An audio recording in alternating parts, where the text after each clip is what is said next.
if you're having trouble with some of your inputs, what we're going to cover is we're going to cover your antenna input if you're having problems with one particular channel. So right now we're tuned to a particular channel here in our local area. If I'm having problems with a specific channel, I need to tune the TV to that specific channel. This information here, if you click on it, what it is it's giving you a brief description of the program that's presently playing. You can also see what program is going to play next. Looking at this information screen, one thing I want to pay attention to is this DTV.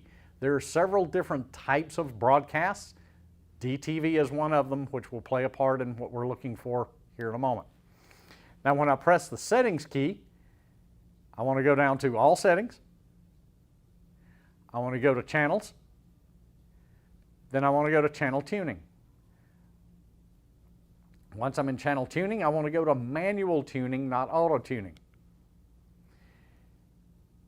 I need to find the category. It says antenna DTV.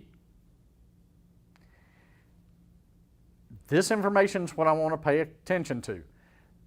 Many people get confused about this number versus this number. This is what we call the real channel, and 31-1 is the virtual channel. So do not get confused over this. Your signal strength and signal quality. Your signal strength needs to be over 80% to be reliable.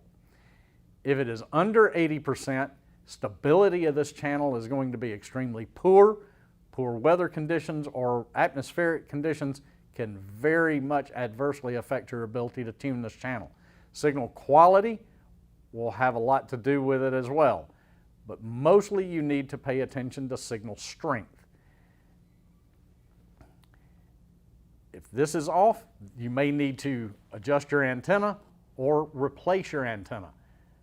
There are many ways to get advice on what type of antenna you may need, but your antenna needs to be serviced or replaced or realigned.